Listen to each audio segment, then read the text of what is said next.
Salut, bienvenue dans cette nouvelle vidéo où à mon habitude je ne vais pas dire la vérité, je vais simplement faire mon témoignage sincère d'être humain sur un sujet précis. Je vais l'amener même avec une question, ce sujet. La question c'est: es-tu raciste de la structure? Es-tu raciste des cadres? Je vais y revenir après sur la structure et les cadres. Je vais d'abord préciser qu'est-ce que ça veut dire être raciste. Dans ma question, il y a deux concepts importants. Es-tu raciste de la structure? Es-tu raciste du cadre? Structure, cadre, là je vais le mettre comme un synonyme. Et le raciste, c'est celui qui voit un jour un arabe voler un vélo et qui décide que tous les vélos sont que tous les arabes sont des voleurs. Ou que tous les vélos peuvent être volés. C'est une généralité en fait, où il va décider que, alors c'est pas que les racistes, toute généralité est un biais cognitif assez primitif. Il n'y a aucune généralité qui existe dans le réel, jamais. C'est la seule généralité qu'on peut faire, je crois, que les généralités sont toujours fausses. Et encore, il doit y en avoir des vraies. Même cette généralité-là, elle doit être fausse. Mais en tout cas, c'est toujours important de regarder le biais cognitif qu'il y a derrière une généralisation qu'on peut faire. Que ce soit les femmes sont hystériques, les hommes sont violents, les Chinois sont des envahisseurs, les chrétiens sont des pédophiles, etc., etc. Ça procède toujours de cet amalgame qu'on va faire à partir de un ou quelques exemples pour généraliser à tout le monde, à tout le temps. Et tout ça pour dire, une fois que j'ai bien décrit ce phénomène, donc qui est une erreur, qui est un sophisme, et on peut mettre plein de mots pour dire c'est un diabole. Aussi j'ai fait des vidéos, j'explique les symboles et les diaboles. Je reviens à la structure, je reviens au cadre. Pourquoi je voulais évoquer ça et pourquoi je pose la question comme ça? Es-tu raciste de la structure?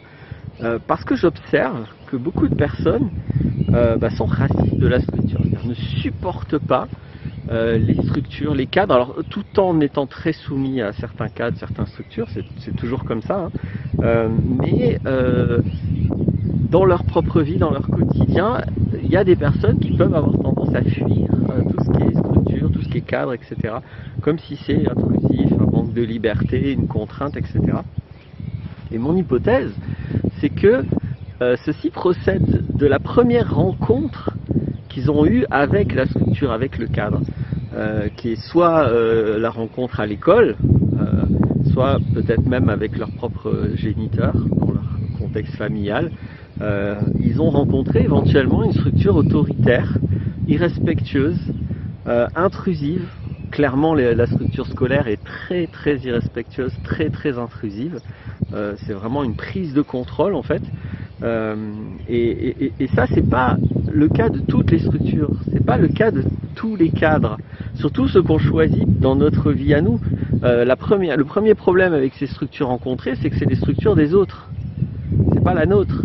C'est-à-dire que c'est des gens qui nous imposent quand on est dans une famille, et puis je suis pas en train de dire que c'est un problème en soi, je peux comprendre que les parents, ils aient des règles, ils imposent leur structure, mais bon, des fois, ça se passe pas bien.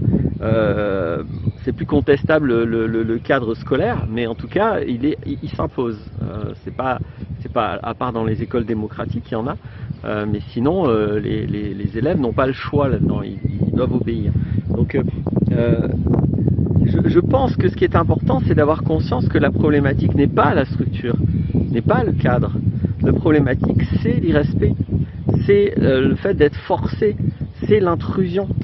Éventuellement, c'est la rigidité aussi. Il y a des cadres très rigides, alors qu'un cadre, pour moi, qui est vraiment structurel, qui est vraiment posé profondément, c'est quelque chose qui est indispensable. Tout dans la vie a besoin d'une structure. Le corps a une structure, le squelette, on pourrait même y ajouter les réseaux sanguins, nerveux, lymphatiques, etc. C'est structurel. Par-dessus ça, après, vous faites le corps que vous voulez. Vous pouvez avoir un corps musclé, mince, maigre, svelte, tout le corps que vous voulez par-dessus cette structure. Donc la structure n'est pas rigide. Quand c'est vraiment profond, une maison, la structure d'une maison, c'est les fondations, c'est le toit, c'est les murs. C'est indispensable. Si vous n'avez pas ça, vous avez beau avoir un super salon avec une super moquette et une super tapisserie, ça c'est plus trop les moquettes, surtout dans les salons. Mais si ça vous plaît à vous, vous avez ça. Si vous n'avez pas de toit, vous n'avez pas de salon. Si vous n'avez pas de fondation avec votre maison, vous n'avez pas de maison. Donc la structure est indispensable. Quoi qu'on fasse, dans les relations, la structure est indispensable. Dans les projets, la structure est indispensable. Psychologiquement, avoir une structure et faire le ménage dans notre structure, c'est indispensable. Donc je pense, moi, que c'est tout a une structure dans la vie et que sans structure, on n'a pas d'ancrage, on n'a pas d'alignement.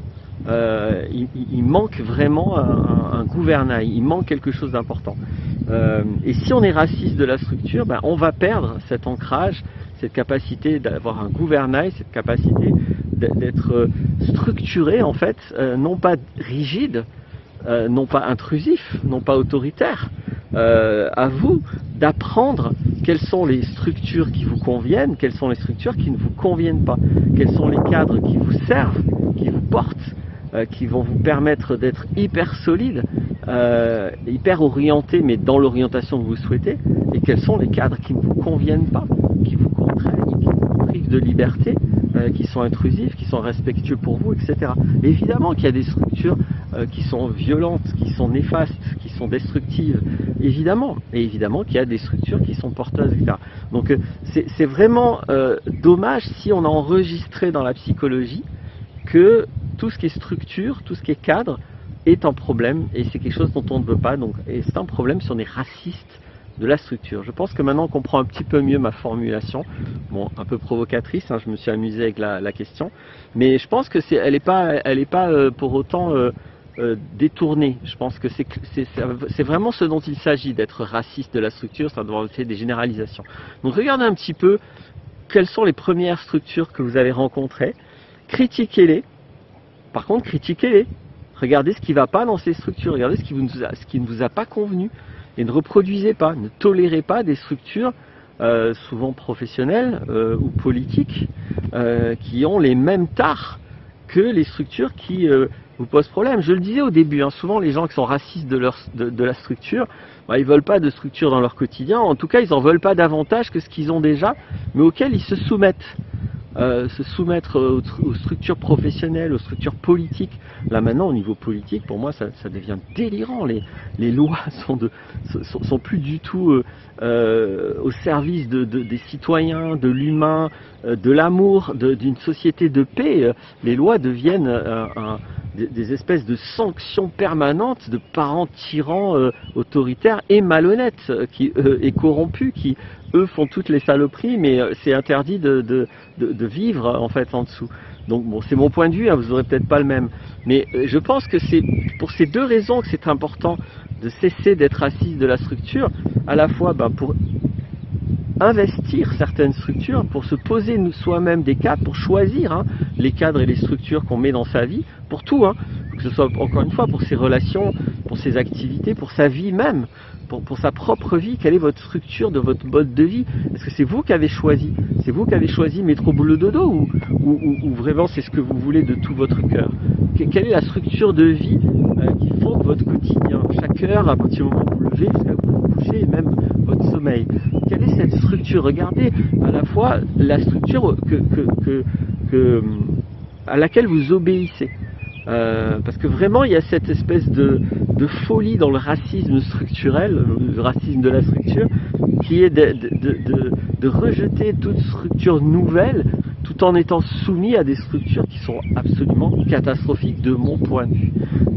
Moi qui encourage à la souveraineté personnelle, je dis alerte rouge, des structures qu'on nous impose deviennent folles, deviennent vraiment totalement totalitaires, totalement violentes, irrespectueuses, dysfonctionnelles, sauf si le but c'est de faire la guerre ou de détruire une bonne partie de l'humanité. Sinon c'est les structures qu'on nous impose, là, que les autorités que nous malheureusement nous choisissons nous imposent, sont des structures vraiment démentes, vraiment sans conscience et vraiment catastrophiques. Et je pourrais être plus emphatique, parce que je pense que c'est vraiment au niveau du drame, là, c'est vraiment dramatique les structures qu'on nous impose. Donc je vous invite à apprendre à changer de structure, à épouser la logique de la structure, à comprendre les structures. Moi je sais que je m'intéresse énormément à ça, c'est très important pour moi. Je vais faire un autre témoignage pour mieux comprendre ce que c'est les structures, parce qu'il y a de la structure encore une fois dans tout. Je sais que quand j'écoute quelqu'un ou quand je regarde quelqu'un qui agit ou qui décide ou qui parle, c'est la structure qui m'intéresse beaucoup plus que ce qui est dit. Je vais donner quelques exemples, plutôt à base négative, on va dire. Quelqu'un qui ment, pour moi, je ne vais pas du tout gérer la même chose si c'est un mensonge basé sur une structure défensive ou si c'est un mensonge basé sur une structure de pouvoir. Ce sont deux choses qui n'ont rien à voir. Si moi je suis offusqué par le mensonge, sans m'intéresser à la structure derrière le mensonge, je vais perdre cette nuance qui est pourtant énorme. Énorme. Quelqu'un qui se défend et qui à un moment donné ment parce qu'il n'a pas d'autre solution pour se défendre, n'est pas du tout quelqu'un d'aussi dangereux que quelqu'un qui ment pour prendre le pouvoir sur votre vie, ou sur vous, ou sur vos idées, etc. On n'est pas du tout, même si dans les deux cas il y a mensonge, il ne s'agit pas de nier le mensonge, mais il s'agit de comprendre quelle est l'intention derrière. Quel autre exemple je peux donner? J'en avais un tout à l'heure en tête. Oui, le vol. Prenons un autre truc, voler, c'est pas du tout quelque chose que je prône, mais entre le vol de Robin des Bois, qui a une intention de justice, l'air de rien, et le vol de gens de pouvoir comme un Sarkozy, comme un Zelensky, vous prenez qui vous voulez, qui viennent voler le trésor public pour leurs intérêts personnels et en plus pour des intérêts vraiment violents, je fais la différence. Je dis pas que c'est ok de voler, je suis pas en train de dire ça. Je suis juste en train de dire, il y a évidemment plein d'autres solutions que voler. Ceci étant dit, c'est quand même deux choses différentes. Un vol pour une structure de justice, qu'elle soit contestable ou pas, c'est pas la question, et un vol, encore une fois, pour des intérêts personnels, pour du pouvoir, pour détruire. Donc la structure derrière l'enveloppe, derrière la surface, ça m'est évident que c'est très important. On comprend rien au monde si on ne va pas regarder derrière la surface, derrière l'enveloppe, derrière le masque, derrière le personnage. Quelle est la structure derrière? C'est vrai tout le temps, tout le temps, tout le temps. Moi, travailler dans une entreprise, pourquoi pas, mais quelle est la structure? Et quelle est, je pourrais presque dire, la structure de la structure? Parce que souvent, ça s'empile, ces choses-là.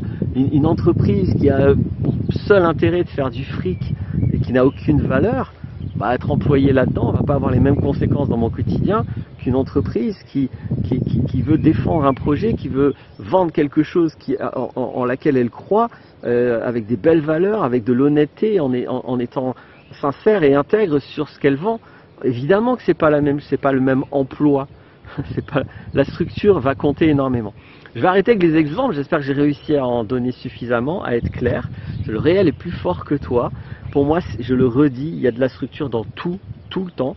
Soit j'ai conscience de cette distinction entre ce qui est structurel et ce qui est superficiel, ce qui est le fond, ce qui est la forme. On peut donner beaucoup d'autres mots, beaucoup d'autres concepts pour parler de ça.